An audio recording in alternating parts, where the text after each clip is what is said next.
আসসালামু আলাইকুম এভরিওয়ান, কেমন আছেন সবাই? তো আমার ছোট ভাই রাত ১০টার সময় আম নিয়ে আসছে। আম নিয়ে এসে ডাকাডাকি শুরু করছে। তো যাই দেখি আম।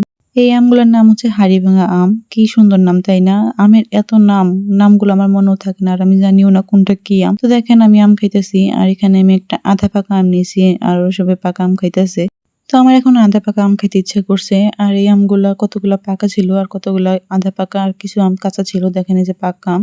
পাকা আমের কালারটা অনেক সুন্দর আর দেখতে অনেক জুসি লাগতেছিল, কিন্তু এই আমটা অনেক মজা ছিল। আসলে আমগুলো সবগুলাই মিষ্টি, একটাও টক না। তো আমি খাইতেছি আর বলতেছি আমগুলো অনেক মিষ্টি আছে। আমাদের একটা গাছ ছিল, সেই গাছের আমগুলো এমন ছিল, উপর দিয়ে শক্ত ভিতরে নরম আর টেস্টও ছিল এরকমই, একেবারে সেম। এই আমগুলো খেয়ে সেই আম গাছটার কথা মনে পড়তেছে, যদি আম গাছটা এখন আর নাই। ওই আমের সাইজটা অন্যরকম ছিল, এটা একটু গোল, ওইটা ছিল লম্বা।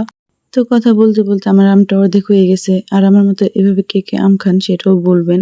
আমার এভাবে আম খেতে ভালো লাগে। আপনারা হয়তো ভাবতেছেন কিভাবে আম খায়, বাট আমি এভাবেই আম খাই। আমার মতো এভাবে অনেকেই আম খায় আমি জানি, বাট অনেকেই ফ্যাশন করার জন্য চাকু দিয়ে খায়। চাকু দিয়ে আম কাইটা খাওয়া কেমন একটা জানি আমার কাছে লাগে। তো আমার এভাবে আম খেতেই ভালো লাগে। ভালো কথা, আপনাদের তো বলাই হয় নাই, আম কিন্তু আমার পছন্দের একটা ফল। সব ফলের চাইতে আম আমার অনেক পছন্দ। এদিকে আমরা সবাই আম খেতেছিলাম। আমার ছোট বোন বলতেছে আমটা অনেক টক, পরে আমরা বলতেছি কোথায় টক, আমটা একটু টক না, ওর মুখে রুচি নেই এর জন্য বলতেছে টক। আসলে আমটা মোটেও টক ছিল না, আমটা অনেক মজার ছিল আর খাইতেও অনেক মিষ্টি ছিল।